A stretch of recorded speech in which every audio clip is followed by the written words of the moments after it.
Hello, children. In our previous class, we had discussed about genetic disorders. That is, the two types of genetic disorder, Mendelian disorders and chromosomal disorders. We have seen what are they, what is the difference between them, and we had also discussed one of the Mendelian disorder, that is hemophilia. In today's class, let us continue with the second Mendelian disorder, that is sickle cell anemia. What is the sickle cell anemia?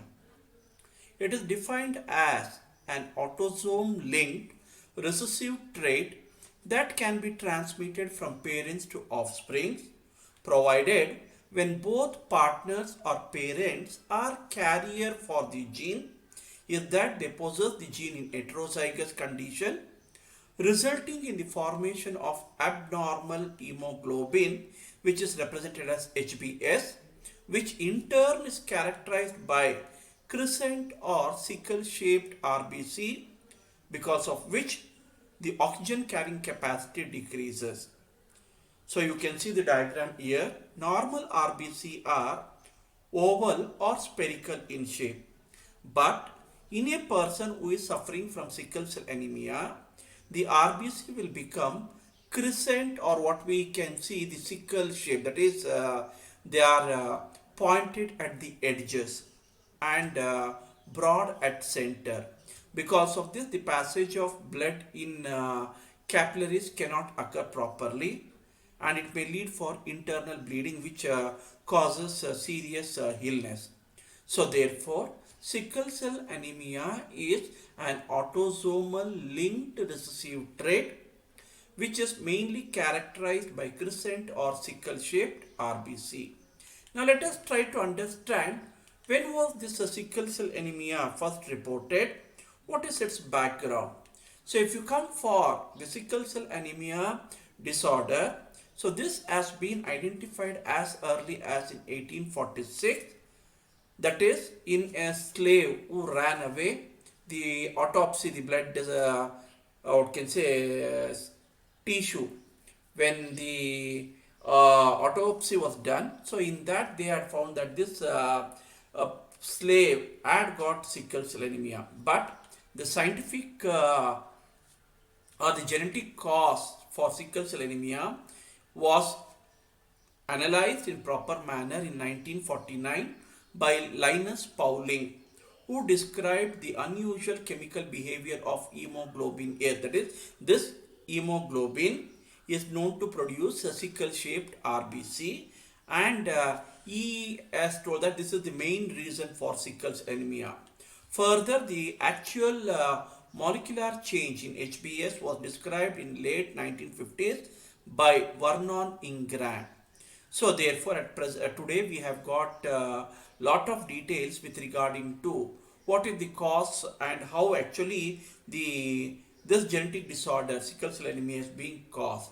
So now let us move on for the occurrence of this disease. Where this disease is found?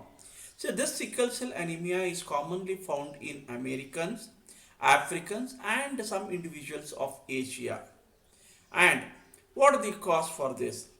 See here, blood RBC production is controlled by gene HbA and HbS. So now there are three possible genotypes that RBC production can occur. So you can see within the bracket HbA, HbA, HbA, HbS, HbS, HbS. So here sickle cell anemia is mainly caused in case if an individual possesses both recessive gene HbS, HbS in homozygous condition. In other words, here HbA is a dominant gene, HbS is recessive gene. HbA, if it is there either single or in homozygous condition, so round shaped RBC or dumbbell shaped RBC will be produced. Even when it is in heterozygous condition, HbA, since it is dominant, it is going to produce normal RBCs. But an individual who receives both recessive gene, that is HbS, HbS, So they are known to suffer from sickle cell anemia because they produce crescent or sickle shaped RBC. So as I told you, heterozygous condition HbA HbS, in them an individual appears normal, but he or she is a carrier for what we can call the sickle cell anemia. Surely they are going to transmit this gene to the next generation, and they have some complication when they go to higher altitude. That is, their phenotypic expression gets altered in at higher altitudes.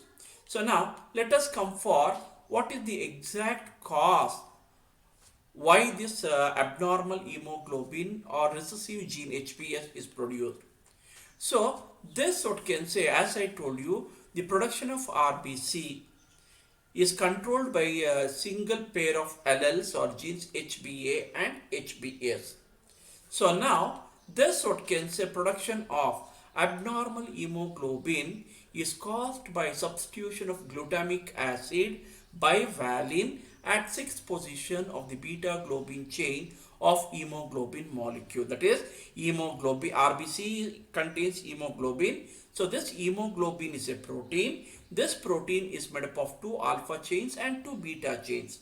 So now in case of what can say normal person, the hemoglobin protein chain will have amino acid called as glutamic acid. But a person who has got recessive gene HbS, HbS, so in him the beta chain, instead of glutamic acid, it is going to contain valine. So now what is the cause for what can say replacement of glutamic acid by valine?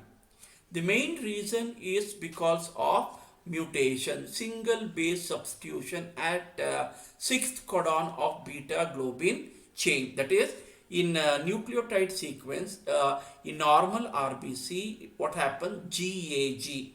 This is the code present. But if a person has got HbS gene, instead of GAG, the code will become GUG, and this GUG is going to result, what can say, or it's going to bring about mutation, and that results about mutant hemoglobin, which is known to be sickle shaped. And the main thing is, this is what can say known to carry less amount of oxygen, hence a patient becomes anemic in nature. So now let us see this diagrammatic representation of how this normal and abnormal hemoglobin production occurs. So you can see normal hemoglobin. So here the gene responsible is HbA, and if you see the code there in DNA, you can see CTCGAG. This is the code.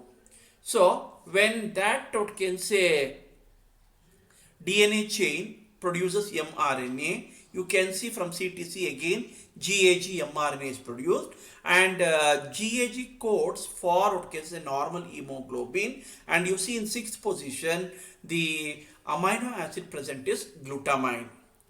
But in case of a person who is having abnormal hemoglobin gene, that is HbS, you can see instead of GAG, you have got GTG. So there, when mRNA is produced, the code changes, GUG it becomes. So now you see the sixth position amino acid in the protein, instead of glutamic acid, it is valine.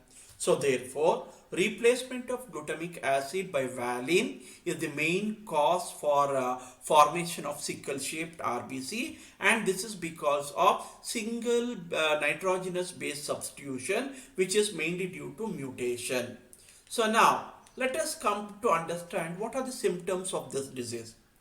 Basically, the major symptom of sickle cell anemia is sickle cell pain crisis, where a recurrent pain will be there in kidney and joints.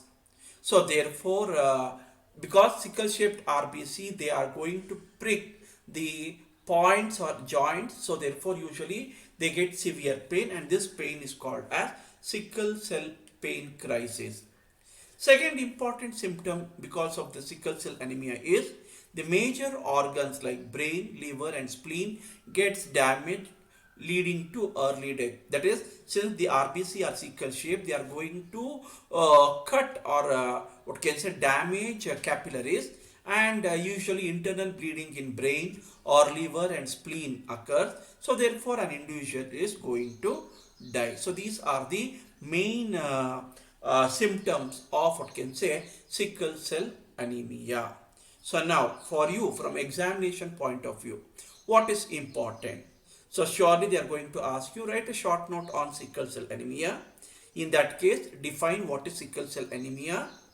Try to tell what is the cause, that is replacement of glutamic acid by valine at sixth position in beta chain.